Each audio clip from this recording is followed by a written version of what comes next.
नकाशातून एक रेघ पुसली म्हणजे इतिहास पुसला जात नसतो. ज्यांना वाटतं दोन कागद फाडून आणि NCERTच्या पुस्तकातले नकाशे बदलून मराठ्यांचा इतिहास पुसता येईल, त्यांनी एकदा सह्याद्रीच्या कड्यांना कान लावून ऐका. तिथे आजही आमच्या तलवारींची खणखण ऐकू येते.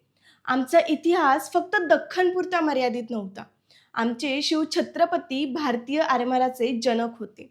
त्यांनी समुद्राच्या छाताडावर जलदुर्ग उभे करून परकीयांना समुद्रातही गाडलं आणि स्वराज्य संपवण्याच्या भ्रमात आलेल्या त्या बलाढ्य औरंगजेबाला सलग 27 वर्ष झुंज देऊन याच महाराष्ट्राच्या मातीत कबर खोदायला लावली.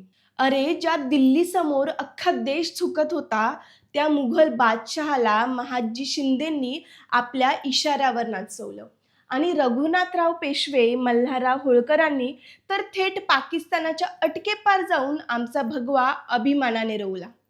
म्हणून माझा थेट सवाल दिल्लीतल्या सरकारला आणि NCERTच्या शिक्षण मंडळाला आहे.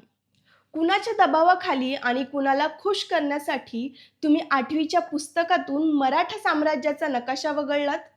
ज्या मराठ्यांनी दिल्लीच्या तख्ताचं रक्षण केलं, त्यांचाच इतिहास पुसण्याचा हा कृतज्ञपणा महाराष्ट्र कधीही खपवून घेणार नाही.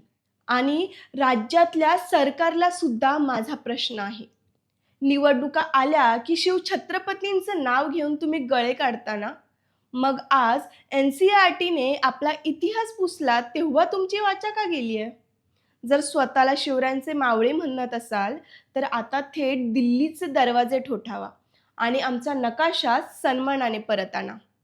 लक्षात ठेवा, हा सह्याद्री जितका शांत दिसतो, पेटून उठल्यावर तो भल्या भल्यांची राख रांगोळी करतो. आमच्या इतिहासाशी खेळाल तर गाठ या महाराष्ट्राच्या मातीशी आहे.